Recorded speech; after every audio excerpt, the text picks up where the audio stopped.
ce programme Musique et Handicap, eh bien, nous l'avons construit à l'initiative de Samuel Tossa, qui intervient depuis 2 ans dans le cadre d'ateliers musique auprès de résidents, soit dans les appartements, soit dans un atelier qui s'appelle l'atelier fanfare. Dans ce groupe de 20 personnes, nous recevons des résidents et des professionnels de la Masse Légionnaire d'Or de Valgorge qui travaillent en collaboration avec ceux de Chassier.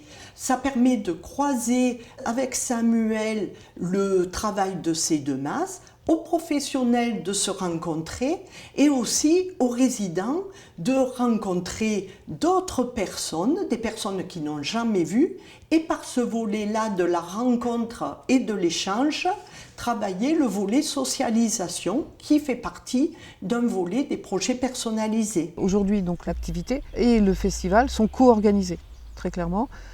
Co-animés, co-organisés, partagés, aussi bien sur le plan financier, les recherches de subventions, etc., que sur le plan organisationnel. On a le même but, c'est de privilégier une certaine qualité de vie à nos résidents. On a commencé le travail lundi matin, le 6 juin. Ni les éducateurs, ni les résidents, ni moi-même connaissions le gamelan. On ne connaissait rien, nous avons travaillé tous les jours.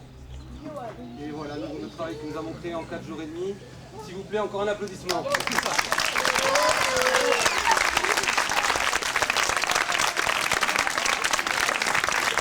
Tous vos applaudissements, Jean-Christophe, Mickaël, Odile, Gary, Roland,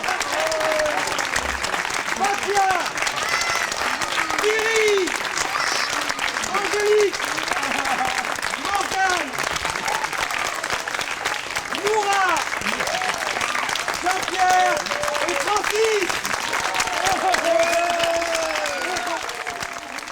Introduire comme ça des événements ponctuels dans la vie d'une institution, dans la vie d'une association, c'est aussi, je crois, créer l'émulation à un moment autour d'un projet commun, parce que là on est résidents, professionnels, on est tous embarqués un peu dans la même aventure. Et c'est aussi ce qui va nourrir le travail au quotidien, un travail qui en masse peut être parfois usant, parfois difficile, avec des moments de vie, donc agréables, et puis des moments plus lourds.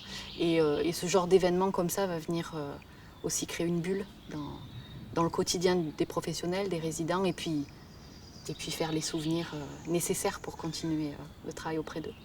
L'artiste qu'on a invité cette année, c'est Jean-Pierre Boudard. C'est Morgane. Qui est venu avec son gamelan.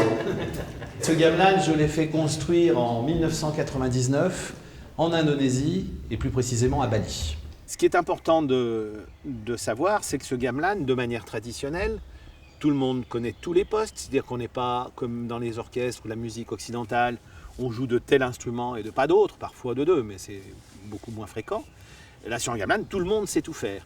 Et donc, au gré des pièces, les gens sont amenés à changer de place. Et puis, autre particularité sur le gamelan, il n'y a pas de chef d'orchestre. Et donc, par contre, il y a des responsabilités pour que tout ça fonctionne. Les musiciens sont dans une étroite connivence. Déjà, la plupart des instruments sont par 2. On est 2 pour faire le son. Et puis, on a des responsabilités selon le poste qu'on occupe pour passer d'un cycle à un autre, continuer une autre musique, etc. Troisième chose qu'on trouve dans la musique traditionnelle indonésienne, c'est que le gamelan, il peut être joué seul, en tant qu'instrument de musique, donc. Mais très souvent, il est associé au théâtre, à la danse, au chant. Il n'y a toujours pas de chef.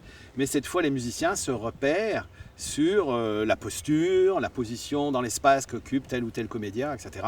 pour savoir ce qu'ils ont à faire, combien de temps ils vont le faire, de quelle manière ils vont le faire, en s'envoyant mutuellement des indications.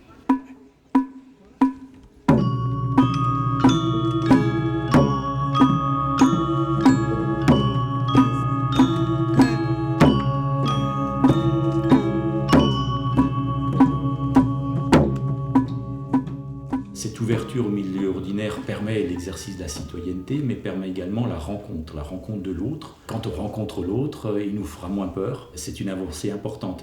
Et le média artistique, la création artistique, permet de confronter les capacités des uns et des autres et montrer effectivement que parfois sous une façade, on a des capacités tout à fait ignorées. C'est valable également en ce qui concerne la perception par les personnels. Les personnels qui ont parfois une pratique relativement longue de la personne qu'ils accompagnent voient des capacités nouvelles à travers l'utilisation de la musique.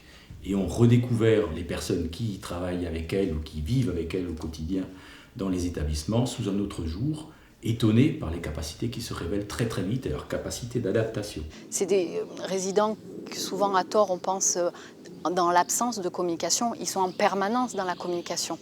Aujourd'hui, autour du Gamelan, autour de cette rencontre-là, on est complètement tous ouverts à ça, tous dans l'accueil, les uns des autres, et du coup, ça permet cette expression, et je crois qu'ils y sont effectivement très sensibles. C'est ah ça et c'est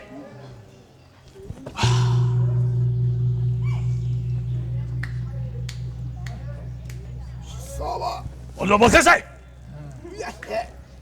oh ça va on a ça. Ils ont envie de se montrer, mais se montrer en tant qu'individu à part entière. Dire, ben voilà, moi j'existe, je suis Michael, j'existe, je suis Noura, j'existe. Et regardez comme je suis heureux à la Maslaland.